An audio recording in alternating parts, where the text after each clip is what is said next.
मध्य प्रदेश के उच्च शिक्षा मंत्री डॉक्टर मोहन यादव शुक्रवार को संस्कारधानी जबलपुर पहुंचे, जहां उन्होंने मीडिया से चर्चा करते हुए बताया कि नई शिक्षा नीति से सिर्फ किताबी ज्ञान ही ना हो बल्कि रोजगार के अवसर भी मिलेंगे।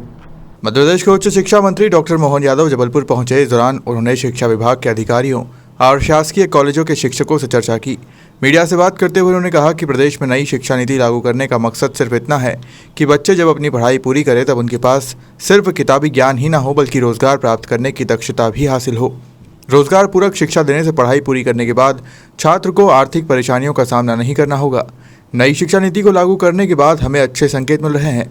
उम्मीद यही है कि मध्य प्रदेश में अब शिक्षा के स्तर में और सुधार आएगा और प्रदेश के बच्चे देश में अग्रणी स्थान पा सकेंगे। मुझे इस बात की प्रसन्नता है यशस्वी मुख्यमंत्री श्रीमान शिवराज सिंह जी चौहान के नेतृत्व में उच्च शिक्षा विभाग लगातार अपने अलग अलग प्रकार की गतिविधियों को संचालित भी कर रहा है और जिस प्रकार से कोविड के कठिन काल के बाद हमारी ज़िंदगी सामान्य हुई, ऐसे में हमारी सामान्य गतिविधियां भी हमने सुचारू रूप से संपन्न करना प्रारंभ की है। उसी कड़ी में हमने अलग अलग प्रकार से अपने संभागों को काम दिया था।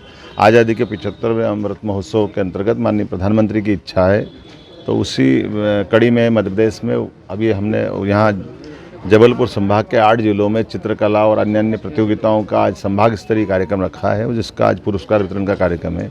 मैं स्वयं उसमें सम्मिलित होने वाला हूं। इसी अवसर पर स्वामी विवेकानंद करियर मार्गदर्शन योजना के अंतर्गत बच्चे शिक्षा प्राप्त करते करते स्वरोजगार की दिशा में, स्वावलंबन की दिशा में और रोजगार की दिशा में अपने ठोस कदम उठाए। तो मुझे इस बात की प्रसन्नता है कि प्रदेश में हमारे अपने संभाग के बच्चे फर्स्ट आए और जिनने अलग अलग प्रकार का जो मॉड्यूल हमने तैयार किया था उसमें परफेक्ट रूप से अपना प्रदर्शन भी किया है और कॉन्फिडेंस भी हासिल किया है। मैं इस अवसर पर हमारे अपने जबलपुर संभाग के सभी लोगों को बधाई देना चाहूँगा।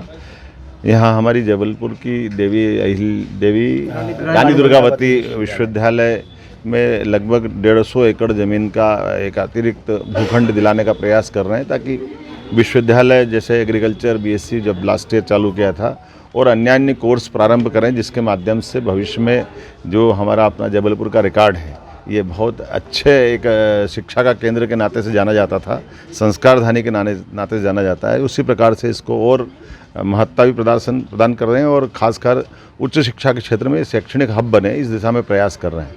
मेरी शुभकामना भी है और मैं उम्मीद कर